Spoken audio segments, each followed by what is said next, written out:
Chapter 4. Ito na ata ang isa sa pinakamasayang araw ng buhay. Hindi ko sukat akalain na nangyayari sa akin ito. Akala ko rin ay habang buhay niya ako, itatago sa lahat. Pero hindi pala. Nilibot ko ang aking paningin, lahat ng nagtratrabaho sa kanya sa last floor at sa department na pinagtrabahoan ko noon ay nandito. Ibig sabihin sila lang ang may alam tungkol sa amin. Ayos na iyon, at least may mga nakakaalam na diba? Pero napaisip ako, hindi ba maapektuhan ang trabaho niya dahil sa ginawa niya ngayon? Napawi ang pag-isip ko nang maingat niya akong hilain papunta sa harapan. Nahihiya ako haang naglalakad kami dahil lahat ng tingin ay nasa amin. Nang nasa harap na kami ay kinuha niya yung microphone. "Good morning everyone," sabi niya sa microphone. Nahihiya ako dito sa harap kaya nakayuko ako. "Let's make this quick para makakain na tayo. Thank you for all your cooperation for this morning. We succeeded." Na-surprise natin ang misis ko, masayang sabi niya sa microphone niya.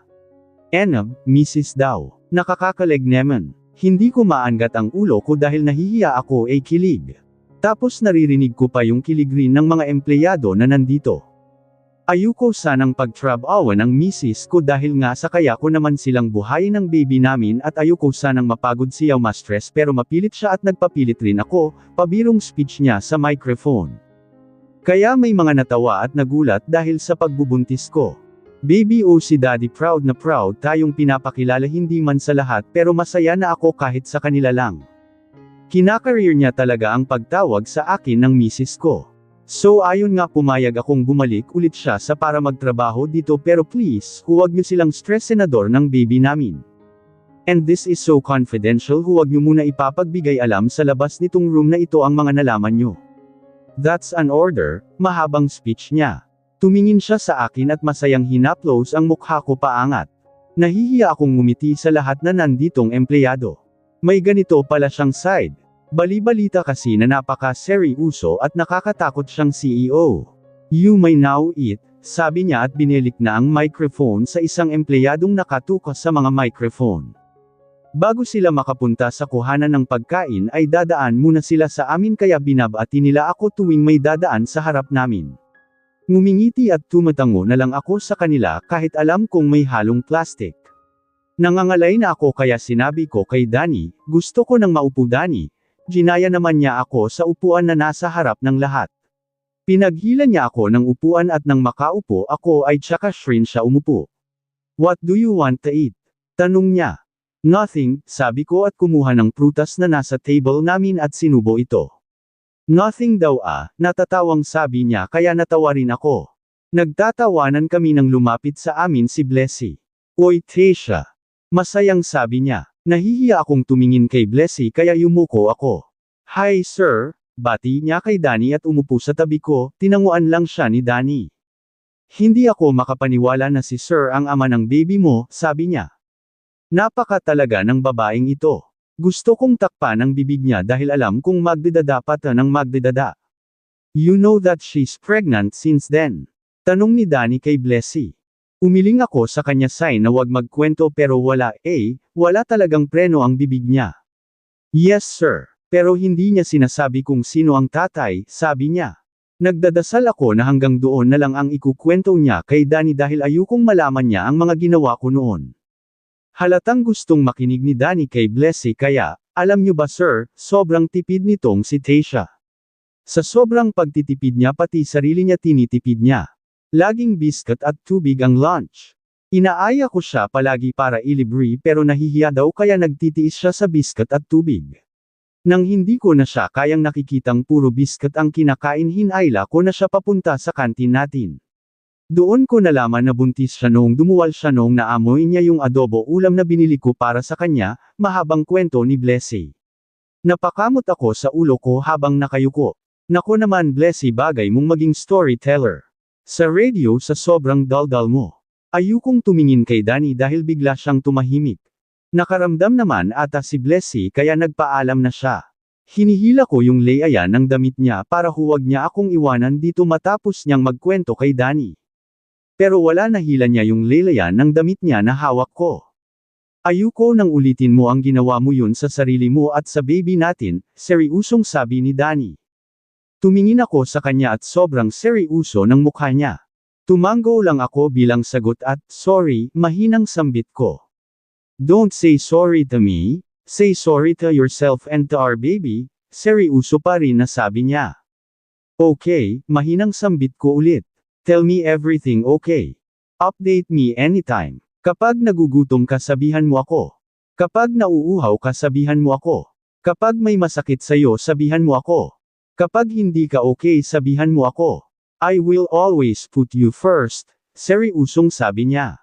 Naiyak ako sa sinabi niya, gusto kong pigilan na huwag maiyak dahil nahihiya ako dahil maraming tao sa paligid namin pero hindi ko napigilan dahil sa mga katagang binitawan ni Danny. Yamakap ako sa kanya para hindi niya makitang umiyak ako. Danny, thank you, for always put me first. Ngayon ko lang naramdaman na importante pala akong tao, sayo ko lang naramdaman na may halaga pala ako, humihikbi kong sabi habang nakayakap sa kanya. Inaalis niya ang yakap ko sa kanya para makita ang mukha ko pero mas hinigpitan ko ang yakap ko. Please huwag ka nang magbabago sa akin, sa amin ni baby. I love you Danny, mahinang sabi ko. Pero sapat na para marinig niya. Oo, sa kunting panahon naming pagsasama ay napamahal na ako sa kanya. Wala na akong pakialam kung hindi niya suklian ang nararamdaman ko para sa kanya. Hindi pa ako sigurado sa totoong nararamdaman ko pero kusang lumabas mula sa bibig ko ang sinabi ko kay Danny ngayon. Wala akong natanggap na salita mula sa kanya pero naramdaman kong hinigpitan niya ang yakap niya sa akin. Sapat na yun sa akin. Nagmumuni-muni ako habang nakaupo dito sa isang hindi kilalang restaurant malapit sa pinagtatrabahuan ko habang hinihintay ko si nanay. Tumakas lang ako sa trabaho para makipag-akta kay nanay dahil miss na miss ko na rin siya. Nakitawag lang siya sa tindahan malapit sa bahay para makipagkita sa akin. Kahit cellphone kasi ay hindi siya pinapahawak ni tatay. Hindi ko alam kung ipapaalam ko ba itong ginawa ko kay Danny. Mag-iisang buwan na akong nagtratrabaho sa kumpanya ng asawa ko at dahil nga alam ng iba sa opisina na asawa ako ni Danny ay sobrang gana ng trabaho ko. Gusto ni Danny na doon na lang ako sa floor niya magtrabaho o maging secretary niya para daw lagi niya akong kasama at nakikita. Ayuko naman mawalan ng trabaho ang secretary niya. At isa pa sanay na ako sa trabaho ko. Hindi siya sang-ayon sa naging desisyon ko pero wala siyang nagawa dahil kung ano ang gusto ko ay sinusunod niya. Oh, di ba ang CEO na kinakatakutan ng lahat sinusunod ako dahil kay baby? Umiling na lang ako sa isiping iyon na si baby lang ba talaga ang dahilan niya kaya siya ganun sa akin. Hindi na rin ako katulad ng dati na biscuit at tubig lang ang lunch dahil lagi akong sinusundo ni Danny sa floor ko para sabay kaming mag-lunch. Kung busy naman siya ay si Blessy ang inuutusan niyang kasabay kong kumain. Tumatako na kaming kumain ni baby.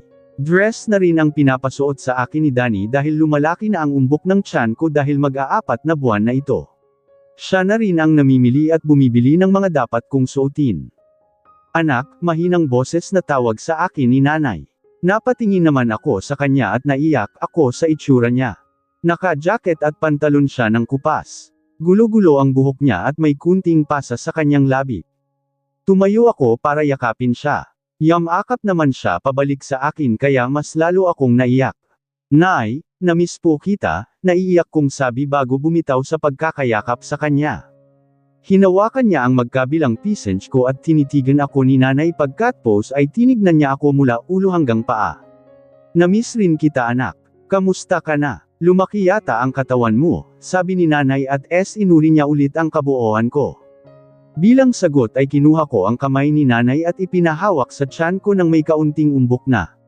Nanlaki naman ang mata niya nang maramdaman niya ang umbok sa tiyan ko, anak, buntis ka. Hindi makapaniwalang tanong niya. Tumanggaw-tango akong nakingiti bilang sagot sa kanya. Magkwento ka kay nanay nak, sabi niya at pinaupo ako sa tabi niya. Hinawakan niya ang kamay ko at sinenyasan akong magsimula na. Kumakain kami habang nagkwento ako sa kanya, lahat ng nangyari sa akin hanggang sa nangyari ngayong araw ay kinuwento ko maliban sa ginawa kong mga hindi maganda sa sarili ko para hindi siya mag-alala. Nay, gusto ko pong makita ang mga kapatid ko, sabi ko kay nanay. Namimiss ko na rin kasi sila. Anak, hindi ka pwedeng makita ng tatay mo na buntis ka dahil baka kung ano pang gawin niya sa'yo, nag-aalalang sabi ni nanay. Bigla akong nalungkot kaya, gusto kong makilala ang tatay ng Majigig apo ko, masayang komento ni nanay habang nagkukwento ako. Kinuha ko naman ang cellphone ko at ipinakita ang picture namin ni Danny kay nanay. Hindi ko alam kung aksidente lang o parang nagulat si nanay nang makita niya ang picture ni Danny dahil nabitawan niya ang basong hawak niya. Nay, ayos lang ho kayo? Tanong ko dahil bigla siyang natahimik. May lumapit naman sa amin na waitress at lininisan ang mga bubog na nagkalat sa sahig. Pasensya na ho, babayaran ko na lang ho yung nabasag na baso, paghingi ko ng umahin sa kanila.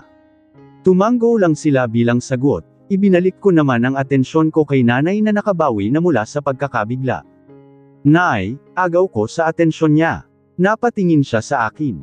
Nak, sa kanila ka nakatira? Tanong ni nanay. Parang balisa pa rin si nanay, nag-aalala ako. Hindi po nay, sa bahay lang po ng asawa kong si Danny, sagot ko naman. Anong nangyayari kay nanay, parang may gusto siyang sabihin pero hindi niya masabi-sabi. Anak, alam ba ng asawa mo ang gitnang pangalan mo? Tanong ulit ni nanay. Umiling akong nagtataka kay nanay. Hinawakan niya ang kamay ko, makinig ka kay nanay nak, natatandaan mo ba ang tanging hiling ni nanay simula noong bata ka pa? Hanggat maaari ay huwag mong ipapagbigay alam sa kahit na sino ang gitnang pangalan mo. Maliwanag, seryosong sabi niya. Opo nay, maliwanag ho, tanging sagot ko. Ngumiti naman sa akin si nanay at hinaplos ang pisnch ko.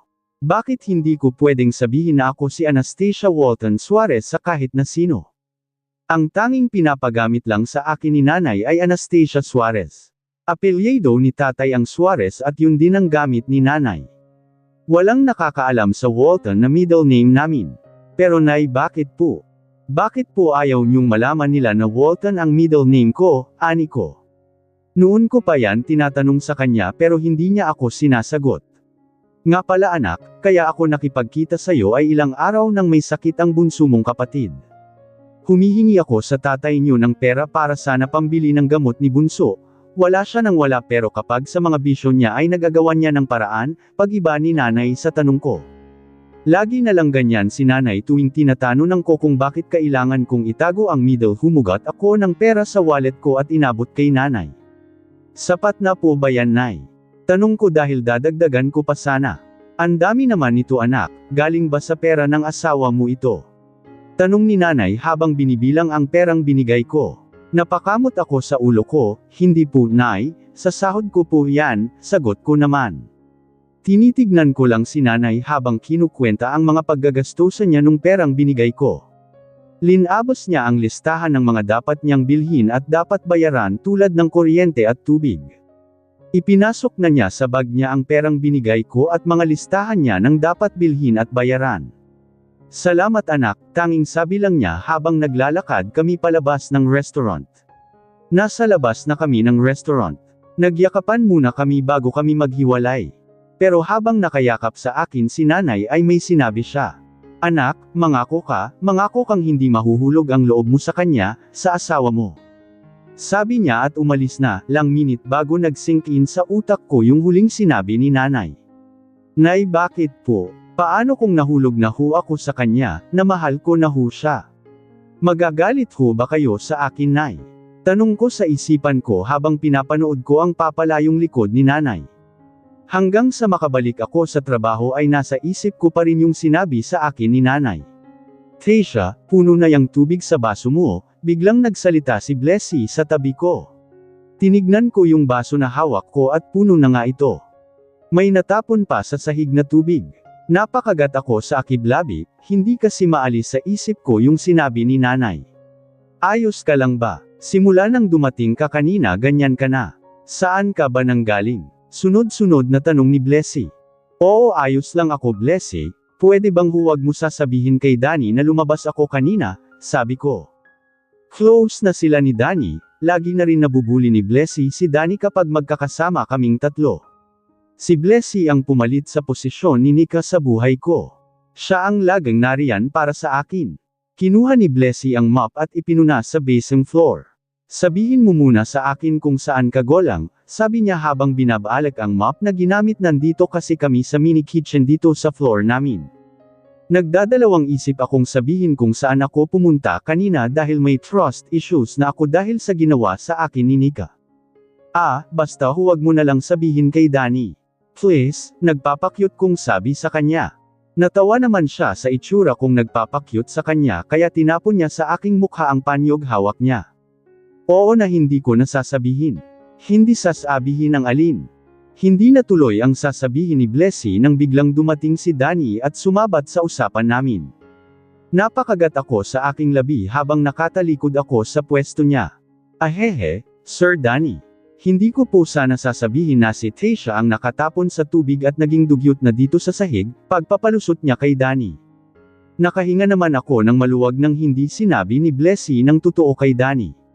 Tinignan naman niya yung sahig na sinasabi ni Blessy at nang makampirma niya na may kunting basa pa ay lumapit siya sa akin. Tara na Anastasia, uwi na tayo, baka mapano ka pa dito.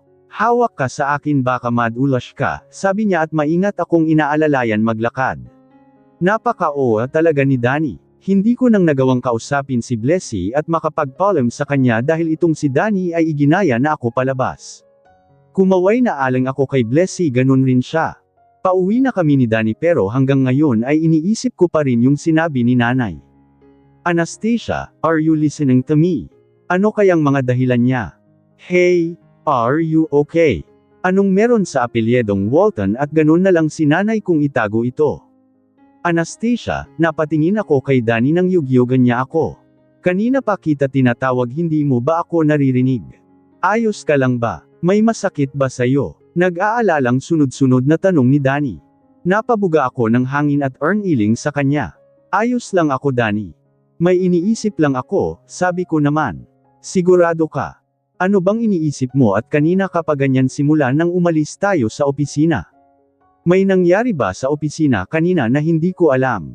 Tanong na naman niya. Ang dami niyang tanong. Hindi ko alam kung hormones ko lang ito pero nairita ako kay Danny pero pinipigilan ko lang ang sarili ko dahil baka masungitan ko na naman siya, wala pa naman ako sa mood manuyo ngayon. Danny, ayos lang ako at kung ano man itong nasa isip ko lilipas din ito kaya huwag mo na lang ako pansinin, maalumanay kong sabi sa kanya. Baka makasama kay baby ang pag-iisip mong iyan, sabi niya. Ano ba Danny? Sabi kong okay lang ako. Kung si baby ang iniisip mo huwag kang mag-alala, hindi ko idadamay ang anak mo sa pag-iisip. Iritang sabi ko kay Danny. Hindi ko na napigilan ang sarili ko sa pagkainis kay Danny. Pumikit ako at pinakalma ko ang sarili ko. Naramdaman kong bumaba si Danny at bumukas ang pintuan ng kotse niya na nasa side ko. Minulat ko ang mata ko pero wala na si Danny. Nandito na pala kami sa bahay, ganun ba talaga kalalim ng inisip ko at hindi ko namamalayang nakauwi na kami. Bumaba na ako ng sasakyan at nakaramdam ako ng guilty sa ginawa ko kay Danny kanina. Naglakad na ako papasok ng bahay pero napatigil ako nang marinig kong nasa garden si Danny na may kausap sa cellphone niya. Alam kong masama ang makinig sa usapan ng iba pero hindi ko naman sinasadyang marinig si Danny na nagsasalita dahil sumandal ako dito sa pintuan at nagpas siyang hintayin siya para manuyo at humingi ng tawad sa ginawa ko sa kanya kanina sa loob ng kotse. How was your observation at Walton's house? Tanong ni Danny sa kausap niya sa kabilang linya. Walton. Walton ba yung narinig kong sinabi niya? Hindi ko kasi masyadong maintindihan dahil sa mga tunog ng insektong nasa paligid ng garden. Ang ingay nila tuwing gabi. Have you seen her? Tanong niya ulit. Her? Sino? May babae ba ang asawa ko? Umiling ako sa sariling naisip ko dahil kung ano-ano na namang iniisip ko. So, it is true that she was not there in their house. Tanong na naman niya. Nagpasya na akong mauna sa taas dahil baka matagalan pa siya sa kausap niya. At baka may marinig pa akong hindi dapat marinig. Mukhang private at personal matter ang bagay na iyon sa kanya dahil ngayon lang ko lang siya nakitang ganun kaseryoso. That's bullshit. Find her no matter what or else. Nagulat ako sa biglang pagsigaw ni Danny bago tuluyang magsara ang elevator na lulan ko ngayon pataas sa kwarto namin. Sino kaya yung pinapahanap niya? Kapamilya niya siguro. Wala naman kasi akong kilala sa pamilya ni Danny, yung lola lang niya. Kapag may family gathering kasi sila ay hindi ako isinasama ni Danny, syempre complicated pa dahil hindi pa nila alam ang tungkol sa akin. Tapos na akong maligo at magbihis ng pantulog pero wala pa rin si Danny dito sa kwarto namin. Nasaan kaya siya? Nagtatanpo pa rin ba siya sa akin? Hihintayin ko pa sana siya pero inaantok na ako. Gusto ko na rin ipahinga ang isip ko sa kakaisip sa mga nangyaring ang araw. Umupo ako sa kama at marahan kung hinahaplos ang kaunting umbok sa tummy ko. Anak, wala pa si Daddy pero inaantok na si Mommy, humihikab kong kausap sa baby namin. Humiga na ako sa kama pero napabangon ako bigla nang bumukas ang pinto at pumasok si Danny. Amoy alak siya, pero hindi naman siya mukhang lasing. Umupo siya sa sahig katapat kung saan ako nakaupo dito sa kama namin. Galit ka pa ba sa akin? Parang bata niyang tanong. Pumupungay na ang magagandang mata niya. Mukha lang siyang hindi lasing pero lasing pala talaga siya. Pinisil ko naman ang ilong niya at umiling. Ouch! Sakit! Parang bata pa rin na daig niya. Napangiti naman ako dahil ngayon ko lang siya nakitang ganito. May naisip ako bigla, di ba sabi nila kapag lasing hindi marunong magsinungaling? Saan ka uminom? Tanong ko. Tinaas niya ang kamay at tumuro sa kung saan, doon siya baba, pupungay pangay ang matang sabi niya. Napapatawa ako ng mahina sa ginagawa ko sa asawa ko. Sinong kasama mo? Tanong ko ulit. Tumagilid ang ulo niya at nag-isip. Oh, sige pati kay naman mo hindi mo na maalala sa kalasinggan mo. Si Manong Bert at si Manong Eloy, nakapikit nang sabi niya. Gusto kong tumawa ng malakas sa ginagawa ko sa asawa ko. Bakit nang aba kasi uminom to? Bakit ka uminom at naglasing? Tanong ko pa ulit. Natahimik siya bigla. Nagulat ako nang may luhang kumawala sa mata niya. Ang ayaw magpahanap ay huwag nang hanapin, kaya simula ngayon ititigil ko na ang paghahanap siya kanya. Kung ayaw niya siya akin ay ayaw ko na rin siya kanya. Siya na lang ay nasa maayos siyang lugar, siya na okay lang siya, nakapikit ang mata niyang umiiyak habang nagsasalita. Nadadala ako sa pag-iyak ni Danny dahil ramdam ko ang sakit sa bawat salitang lumalabas mula sa bibig niya. Layek siya ng iyak hanggang sa makatulog siya sa sahig habang hinahaplos ko ang likod niya. Nakaunan siya sa legs ko. Sino ba ang ipinapahanap mo Danny? Handa akong tulungan ka mahanap lang siya. Sobrang importante ba siya sa buhay mo para maglasing ka ng ganyan at iniyakan mo pa?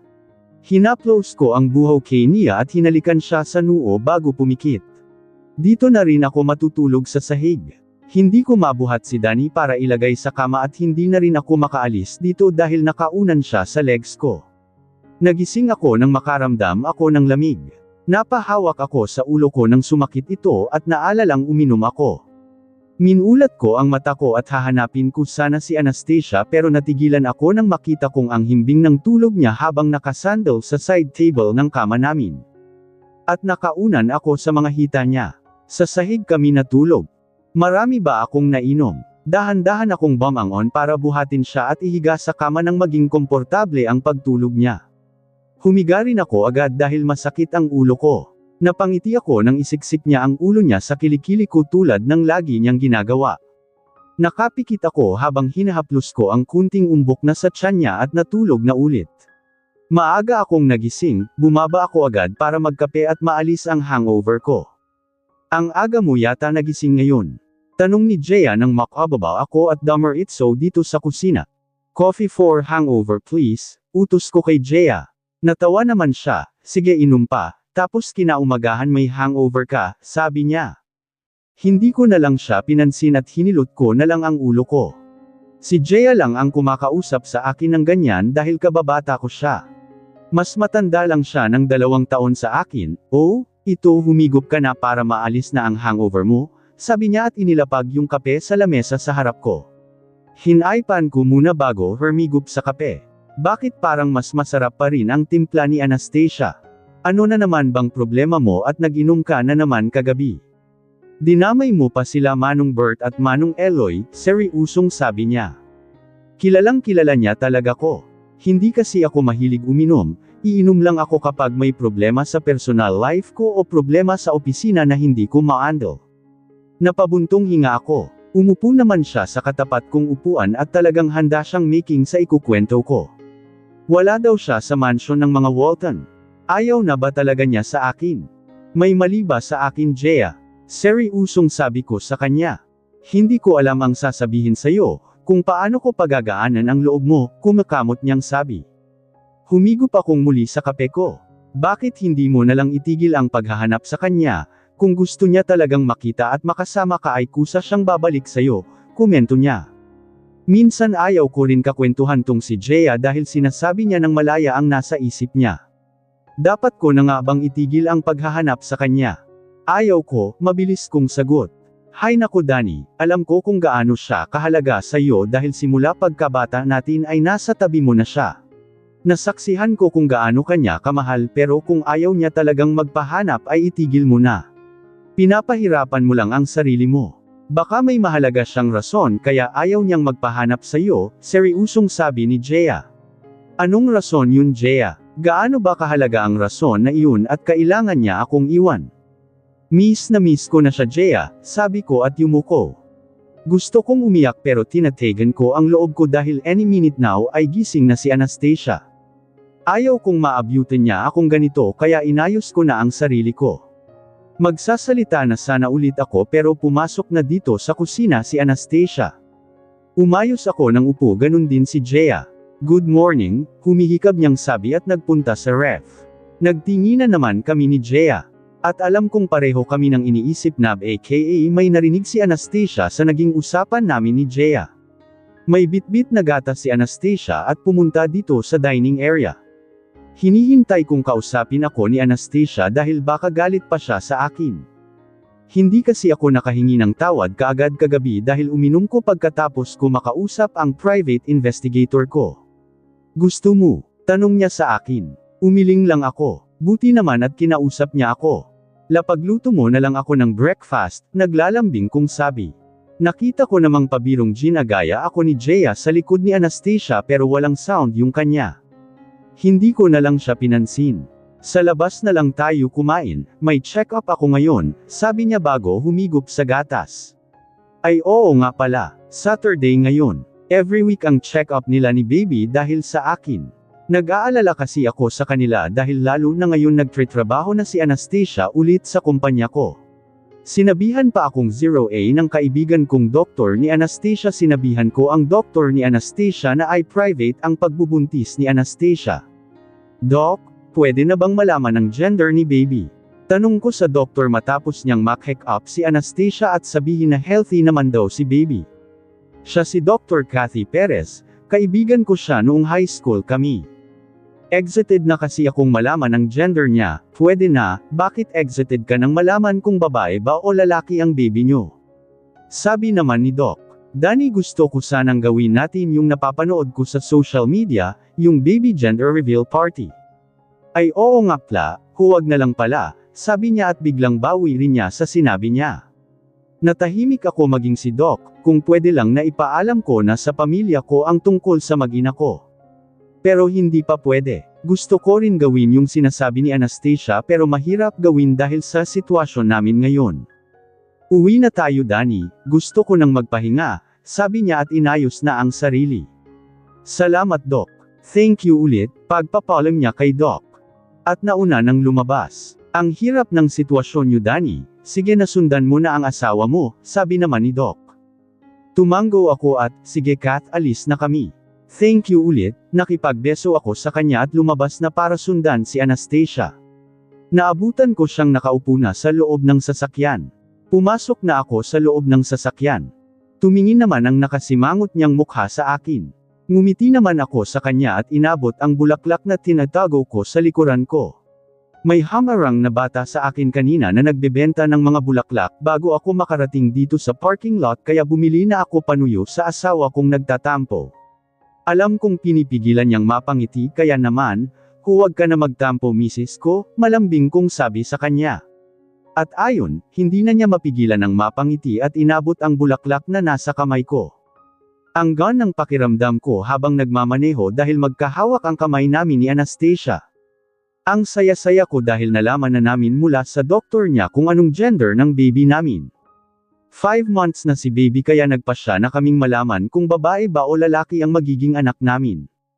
Kagagaling lang namin sa doktor niya at ngayon ay nag-decide akong dummer itso sa mall para mamili na ng mga gamit ni baby. Excited na akong makita ang baby namin. Sa katunayan, palihim na rin akong nag-iisip kung anong ipapangalan namin sa kanya.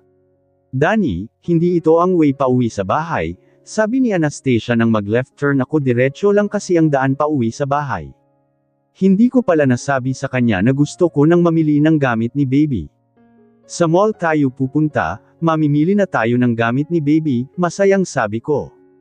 Ang aga naman yata Danny. Tanong niya. Excited, nahihiyang sabi ko. Narinig ko naman ang mahinang hagik-hak niya. Ako rin naman excited pero mukhang mas excited ka kaysa sa akin, masayang sabi niya. Baby si daddy sobrang excited sa'yo, kausap niya sa baby namin. Hinaplos ko naman ang tiyan niya, oo baby, hindi na makapgintay si daddy sa paglabas mo, excited kong sabi. Nakarating na kami sa mall kaya tumigil na kami sa paglalambingan. Nang may park ko ang kotse ko ay bumaba na ako at pumunta sa pintuan ni Anastasia. Binuksan ko pero hindi siya lumabas. Danny, tawag niya sa pangalan ko. Binuksan ko nang lubusan ang pintuan at lumvel sa kanya. Bakit? May masakit ba sa'yo? Tanong ko. Hindi siya makatingin sa akin. Sa mall, tayo, magkasama, sabi niya. Napagtanto ko ang ibig niyang sabihin. Baka may makakita sa amin sa public at makarating sa pamilya ko. Bakit hindi ko naalala yun? Nakalimutan ko sa sobrang saya at excited ko. Tumingin ako sa mga mata niya at ngumiti siya ng pilit. Ikaw na lang mag-shopping ngayon, ako na lang sa susunod kapag may kulang pa sa mga bibilhin mo ngayon, mahinang sabi niya. Ang lungkot ng boses niya. I'm sorry Anastasia, hingi ko ng tawad dahil sa hindi ko pa sila kayang illegal sa buong mundo dahil sa komplikado pa. It's okay, naiintindihan ko naman, naiintindihan namin ni baby, mahina pa rin ang boses niyang sabi. Ayaw ko nang nalulungkot siya kaya naman, let's go somewhere else, sabi ko at pumunta na ulit sa driver set. Sa paghahanap ng mall na malayo sa city ay nakarating kami dito sa probinsya.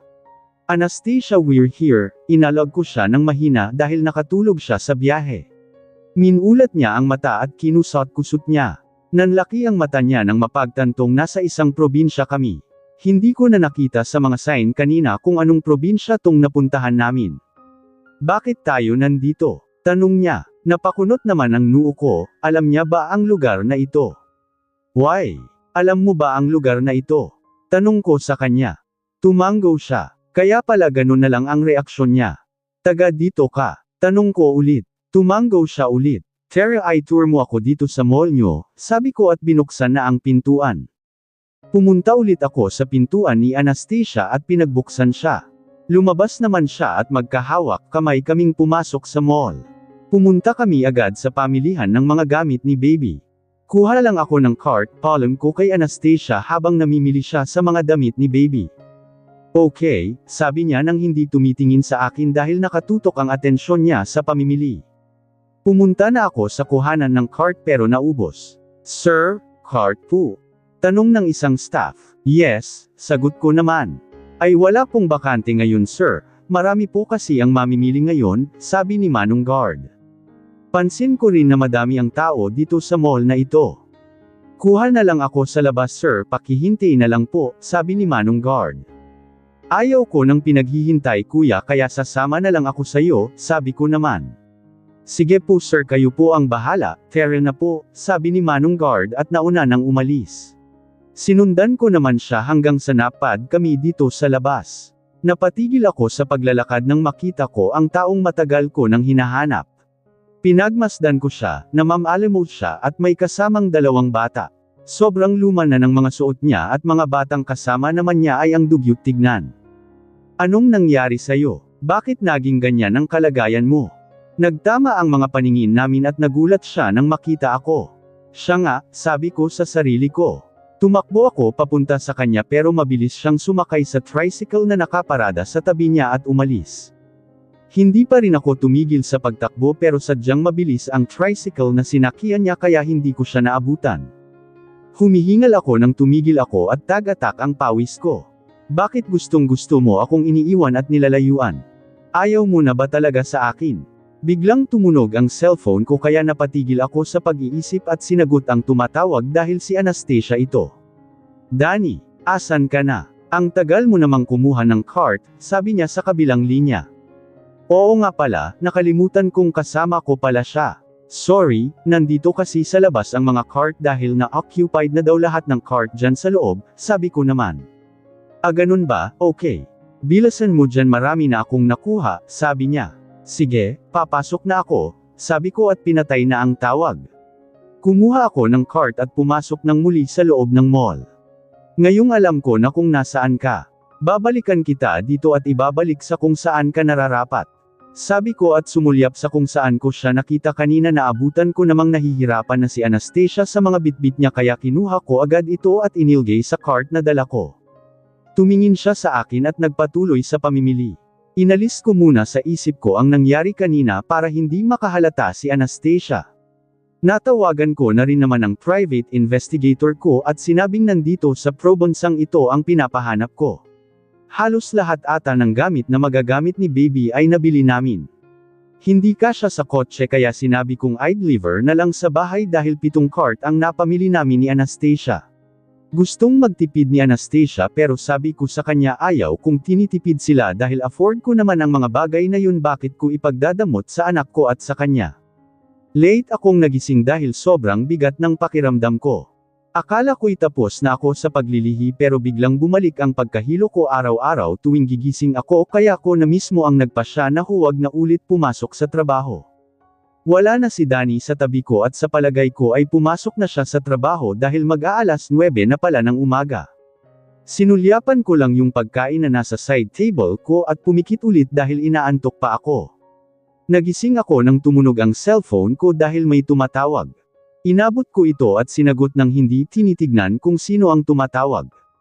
Hinintay kong magsalita ang nasa kabilang linya habang nakapikit. Tasha, si Sir Danny, may kausap na babae sa office niya, halos magdadalawang oras na, mabilis na sabi niya sa kabilang linya. Napatayo ako bigla pero humiga ako ulit nang makaramdam ng hilo. Binoses-en ko naman kung sino tong tumawag kaya hindi pa ako nagsasalita. Hoy Tasha, sabi na naman niya.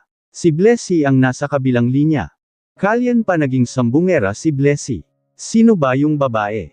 Tanong ko at dahan-dahan na tumayo. Hinihilot ko ang ulo ko habang nakasandal sa head ng kama namin. Hindi ko kilala ngayon ko lang kasi siya nakita, sabi niya. Sino naman kaya yun? Baka naman new business partner or client. Tasha, punta ka na lang dito sa opisina para makita mo yung girl, baka mamaya babae na pala ni Sir Danny to. Pananakot niya sa akin. Blessy, masakit ang ulo ko at nahihilo ako. Hindi ko kayang pumunta dyan sa opisina. Picturean mo na lang sila, Danny at yung babaeng kasama niya pag lumabas na sila, walang gana kong sabi. May tiwala naman ako sa asawa ko na hindi niya kayang gawin yun sa amin ng anak namin. Bahala ka, ang sexy-sexy kasi nung babae at ang ganda pa, sabi niya. Napasimangot naman ako sa sinabi niya. Hindi ko alam kung matutuwa ba ako kay Blessy o may inis. Bakit kailangan pa niyang puriin yung babae na kasama ni Danny ngayon? Alam kong wala akong laban doon dahil sa tumaba ako nang magbuntis ako. Pero maganda pa rin naman ako, o di ba binubuhat ko na ang sarili kong bangko? Tananjin ko na lang si Danny pag uwi niya, sige na magtrabaho ka na dyan at kakain na muna ako, sabi ko at pinatay na ang tawag. Tumayo na ako at nagtungo sa banyo. Habang nagsisipilyo ako ay may nag-flash na picture sa utak ko. Si Danny at ng babaeng kasama niya ngayon sa opisina niya at umiling ako. Kung ano-ano pumapasok sa isip ko dahil sa sumbong ni Blessy sa akin kaya binilisan ko ang paggalaw dito sa loob ng banyo. Nang matapos na ako ay agad akong lumabas at dinampot agad ang cellphone ko. Dinayal ko ang numero ni Danny at 4 na ring bago niya sinagot. Kumunat ang noo ko dahil 1 o 2 ring lang ng cellphone niya ay sinasagot na niya agad. Hello Anastasia, good morning, matamis niyang sabi. Good morning rin, sabi ko sa kabilang linya habang namimili ng susuotan ko sa closet ko. Bakit ka napatawag? Tanong niya. Anong klaseng tanong yan? Bakit bawal ba siyang tawagan dahil may kasama siyang babae tulad ng sabi ni Blessy? Bakit bawal ba akong tumawag? Naiinis kong tanong pabalik sa kanya. Hindi naman sa ganun Anastasia, but I'm in the middle of my work, mahinahon niyang sabi. Nakaramdam ako ng inis at pagkairita sa sinabi ni Danny. Middle of work ka dyan, Ilang oras mo nang kasama yang babaeng nasa opisina mo ha Danny? Janice kong sabi. Natawa naman siya, how did you know sweetheart? Natatawang sabi niya. Huwag mo kong ma-sweetheart dyan Danny, sino yang babaeng kasama mo? Iritableng tanong ko. Narinig kong naglakad siya at bumukas ang pinto at naglakad siya ulit at nagsara ang pinto. Anastasia naman, matagal ko ng client tong sinasabi mong babae na nasa opisina ko at alam mong hindi ko kayong kayang lukohin ni baby. Magtiwala ka naman sa akin, mahinahon niyang sabi. Nagilty naman ako sa mga sinabi ko sa kanya. Kaya napabuntong hininga ako at tumahimik hindi ko alam ang sasabihin sa kanya. Ganito na lang, pagkatapos namin mag-usap ng client na ito ay uuwi na ako. Bukas ko na lang gagawin yung ibang trabaho ko, sabi niya ulit. Hindi na, ako na lang pupunta dyan, sabi ko naman.